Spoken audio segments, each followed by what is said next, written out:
আনাস ইবনু মালিক রাহ থেকে বর্ণিত।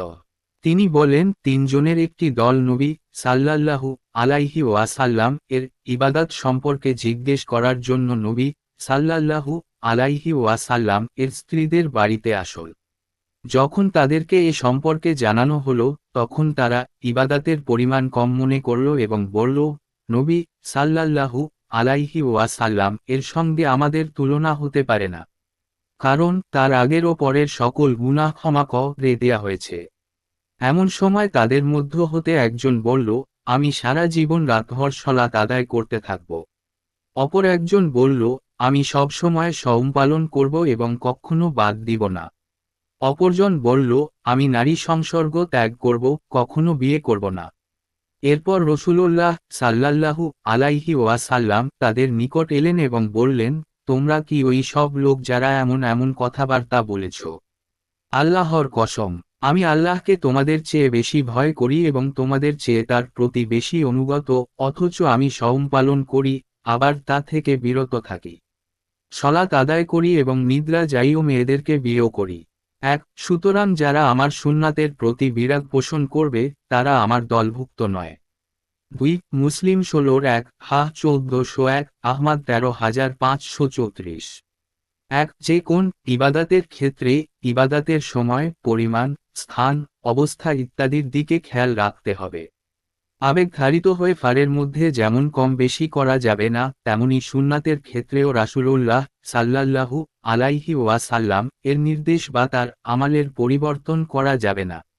নফল ইবাদাতেও কারো সময় থাকলে বা নিজের খেয়াল খুশি মতো করা ইসলাম সমর্থিত নয়।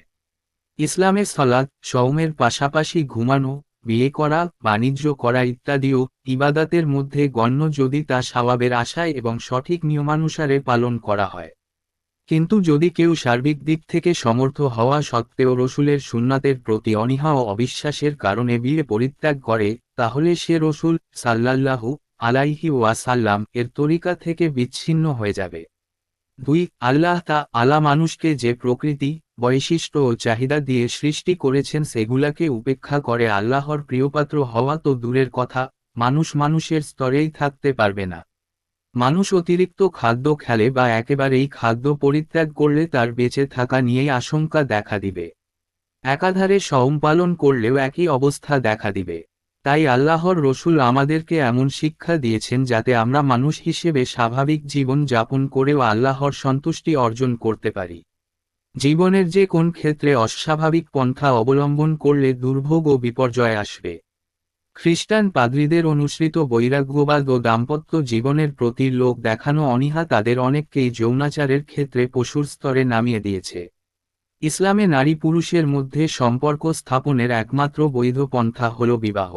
পরিবার গঠন, সংরক্ষণ ও বংশ বিস্তারের জন্যই বিয়ে ছাড়া আর কোন বিধিসম্মত পথ নেই। এর মাধ্যমেই ব্যক্তি ও পারিবারিক জীবন পবিত্র ও কলুষমুক্ত হয়ে নৈতিকতার সর্বোচ্চ শিখরে উন্নীত হতে পারে। এজন্যই ব্যভিচারে লিপ্ত হওয়ার আশঙ্কা করলে আল্লাহর চিরাচরিত বিধান এবং নবী এর সুন্নাত হিসেবে বিয়ে করা ফরজ, আর এ অবস্থায় অর্থনৈতিক দিক থেকে সমর্থ না হলে সওম পালন করার বিধান দেয়া হয়েছে। আবার শারীরিক দিক থেকে সমর্থ হলে আর ব্যভিচারে লিপ্ত হবার আশঙ্কা না থাকলে বিয়ে করা মুস্তাহাব। আর জৈবিক চাহিদা শূন্য হলে বিয়ে করা মুবাহ। আবার এ অবস্থায় যদি মহিলার পক্ষ থেকে তার বিয়ের উদ্দেশ্যই নষ্ট হওয়ার আশঙ্কা থাকে, তাহলে এরূপ স্বামীর শারীরিকভাবে সমর্থ নারীকে বিয়ে করা মাকরুহ। কিন্তু যদি কেউ সার্বিক দিক থেকে সমর্থ হওয়া সত্ত্বেও রসুলের সুন্নাতের প্রতি অনীহা ও অবিশ্বাসের কারণে বিয়ে পরিত্যাগ করে, তাহলে সে রসুল সাল্লাল্লাহু আলাইহি ওয়াসাল্লাম এর তরিকা থেকে বিচ্ছিন্ন হয়ে যাবে। হাদিসের মান সহিহ হাদিস 5064। জুহরি রহ থেকে বর্ণিত। তিনি বলেন, উরওয়া রহ আমাকে অবহিত করেছেন যে তিনি আয়েশা রাহকে আল্লাহর এ বাণী সম্পর্কে জিজ্ঞেস করেছিলেন, যদি তোমরা আশঙ্কা কর যে ইয়াতীমদের প্রতি সুবিচার করতে পারবে না, তবে নারীদের মধ্য হতে নিজেদের পছন্দমতো 2, 2, 3, 3 ও 4, 4 জনকে বিয়ে কর। কিন্তু যদি তোমরা আশঙ্কা কর যে তোমরা সুবিচার করতে পারবে না, তাহলে একজনকে কিংবা তোমাদের অধীনস্থ দাসীকে, এটাই হবে অবিচার। তার সম্পদ রূপের প্রতি আকৃষ্ট ছিল, সে তাকে যথোচিতের চেয়ে কম মাহর দিয়ে বিয়ে করার ইচ্ছা করে। তখন লোকদেরকে নিষেধ করা হলো ওইসব ইয়াতীমদের বিয়ে করার ব্যাপারে। তবে যদি তারা সুবিচার করে ও পূর্ণ মাহর আদায় করে তাহলে বিয়ে করতে পারবে। অন্যথায় তাদের বাদ দিয়ে অন্য নারীদের বিয়ে করার আদেশ করা হলো। হাদিসের মান সহিহ হাদিস 67-2 অধ্যায় রাসূলুল্লাহ সাল্লাল্লাহু আলাইহি ওয়াসাল্লাম এর বাণী, তোমাদের মধ্যে যাদের বিয়ের সামর্থ্য আছে সে যেন বিয়ে করে। কেননা বিয়ে তার দৃষ্টিকে নিম্নমুখী রাখতে সাহায্য করবে এবং তার লজ্জাস্থান রক্ষা করবে, এবং যার প্রয়োজন নেই সে বিয়ে করবে কিনা। 5065 আলোকামা রহ থেকে বর্ণিত। তিনি বলেন, যখন আমি আব্দুল্লাহ রাহ এর সঙ্গে ছিলাম, উসমান রাহ তার সঙ্গে মিনাতে দেখা করে বলেন, হে আব্দুর রহমান, আপনার সাথে আমার কিছু দরকার আছে। অতঃপর তারা জনে এক পাশে গেলেন। তারপর উসমান রাহ বললেন, হে আব্দুর রহমান, আমি কি আপনার সঙ্গে এমন একটি কুমারী মেয়ের বিয়ে দিব যে আপনাকে আপনার অতীতকালকে স্মরণ করিয়ে দিবে। আব্দুল্লাহ যখন দেখলেন তার এ বিয়ের দরকার নেই তখন তিনি আমাকে হে আলোকামা বলে ইঙ্গিত করলেন।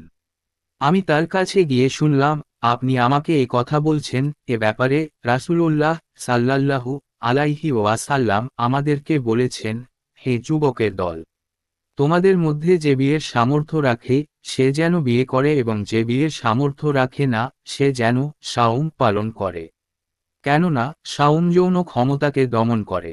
1905 মুসলিম 16-1 1400 আহমাদ 4033 হাদিসের মান সহিহ হাদিস 67-3 অধ্যায় বিয়ে করার যার সামর্থ্য নেই সে সাওম পালন করবে।